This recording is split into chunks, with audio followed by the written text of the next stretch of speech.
may take time to work through it, may take time to show that it's not true. But ultimately, if that argument goes through, then time and change would be the same thing. All you would need to disprove that is one property that one has that the other one does not, and then, okay, time and change are not the same thing.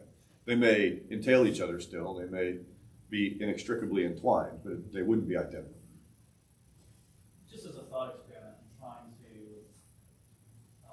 to disprove that by contradiction. Failing so far. Well, hold on, but you're going to get into good stuff. Give me 60 more seconds, and I want to explain why are we bothering doing this, especially the people who just showed up and were like, what did I just step into? What? Where am I? And which of the people responsible here needs a beating after the class? There's a reason for this, and the reason for this is this. When you're thinking about the beginning of the universe, and you're asking questions like, well, what was God doing? Let's say the God version of it, and then this all happened randomly on its own, and goodness knows where all this stuff came from. In the God version of it, you might ask a question like this: well, when does time start? And is God, so before God creates anything, is God just sitting there and being like, what am I going to do today? What do I mean by today? I don't have a day. I like the word today, so I think I'll make a day, so today makes sense. Like, is he doing that? Probably not. So if you kind of drill back deeply into what a concept of maximum great being is, what God would be, you might come to a conclusion like this: God, in virtue of his nature, and in virtue of being the greatest of all possible beings, doesn't need to think to get to new knowledge. You and I have to. Okay, if we want to turn around and say, like, you know what, I don't know how much I've got in my checking account. I need to add what I've got, or my total balance sheet. I need to add what I've got in my checking account to what I've got in my savings account and subtract the checks I've written or whatever, and now I'll know. So I have to do the math in order to know. God presumably doesn't have to do any of that. Not only does he know everything, all truth, Christian philosophers like to say, God knows all truth claims, all positive truth claims. That is to say, he knows every statement which would be true. And he knows all the things that are true. He doesn't have to know things that are false. He doesn't have to know statements that are false. He just has to know all statements that are true in order to be omniscient. So if God knows all things that are true, he doesn't have to think to get to those things. So this is hard for us because we think to get to new places. But have you ever caught yourself in like a mindless state of happiness or sadness or something like that, where you're not thinking from A to B, but if someone asks you, like, what's going on? You're like, I'm sad. I've been sad for the last 30 seconds. Where you been, man? I don't know. I've just been in sad land. And I wasn't thinking anything. I was just feeling sad. So presumably that something divine is reflected in that, and that God can simply be loving, can be good, can be happy, can be whatever we think the properties are that he would have without having to think. So if God were thinking, that would be change. And if time and change are the same thing, then time would be running as God were thinking. But so what I'm basically saying is, metaphysically, so the physical world, we said, is probably physical movement here, is what time and change both look like. In the metaphysical world, where there are no physical things, maybe it's just minds or it's abstract objects or whatever it might be, the changes in that physical world would entail time as well. So if God changed from thinking A to thinking B, even if there was no world to reflect it, that change would constitute time, because we would have said A was the prior state that he was in, and B was the posterior state that he was in, and that movement from A to B would be a movement from past to future, or past to present, or whatever.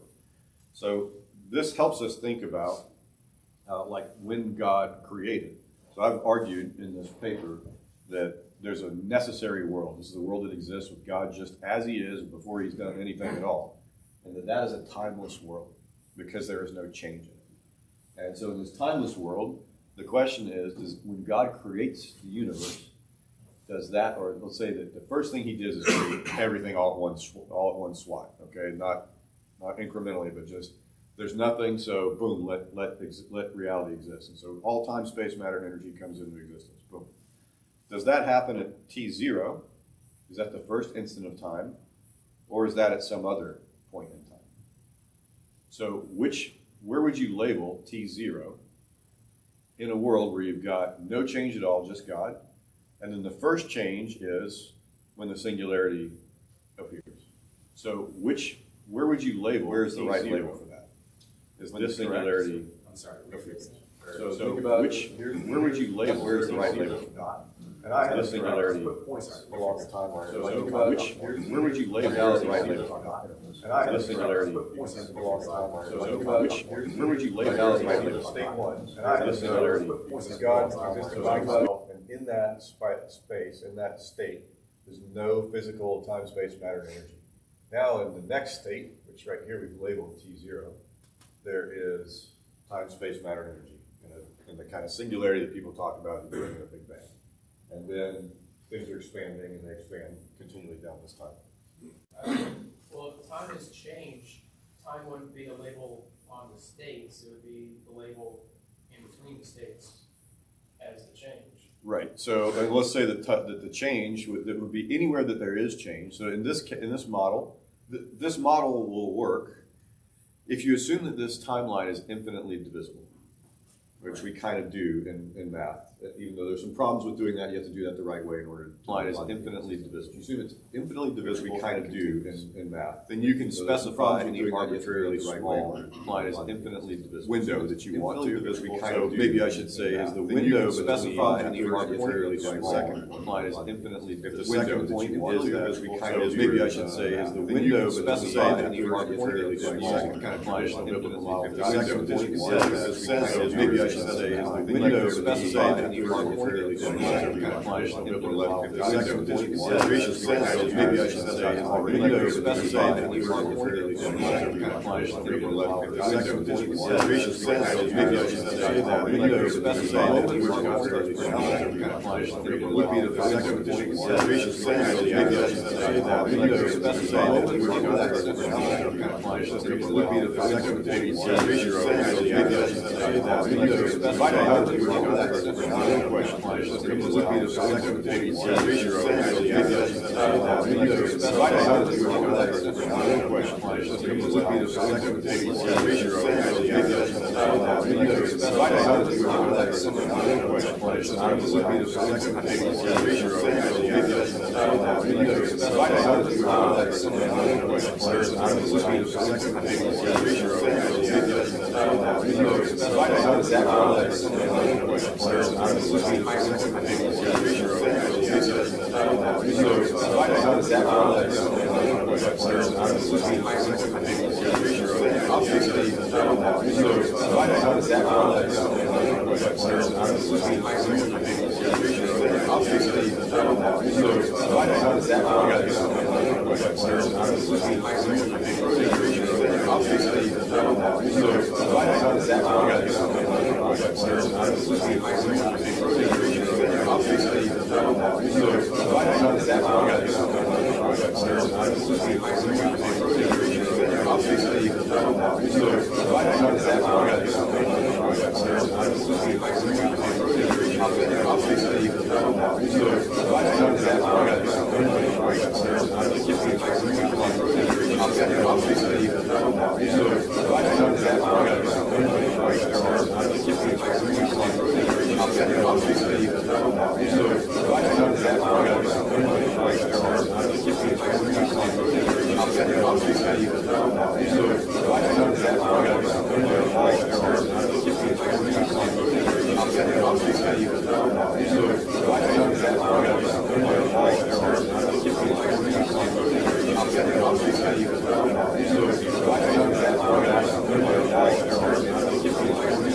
I should say that window specify any arbitrarily small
To like, okay, all of a sudden that makes a cause and it causes point one. It just means that when we describe it, that we're like, oh, okay, I would call to like, okay, all of a sudden that makes a cause and it causes point one. It just means that when we third state, point three, I'm going to say like, oh, okay, I would call not yet realized. Okay, all of a sudden that makes a cause and it causes point one. It just means that when we third state, point three, I'm going to say like, oh, okay, I would call not yet realized. Okay, all of a sudden that makes a cause and it causes point one. It just means that when we third state, point three, I'm going to say like, oh, okay, I would call not yet realized. Okay, all of a sudden that makes a cause and it causes point one. It just means that when we third state, point three, I'm going to say like, oh, okay, that's right. So let's get into all of a sudden that makes a cause.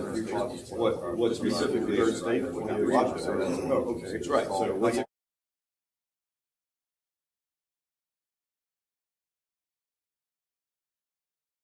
You don't want a world, don't need a world. We're just going to stay here for. We could say forever, but what do you mean forever, right? You don't want a world, God would need a world. Remain changing here for. We could say forever. But what do you mean forever, right? You don't want a world, God would need a world. Remain changing here. There's logical. We could say forever.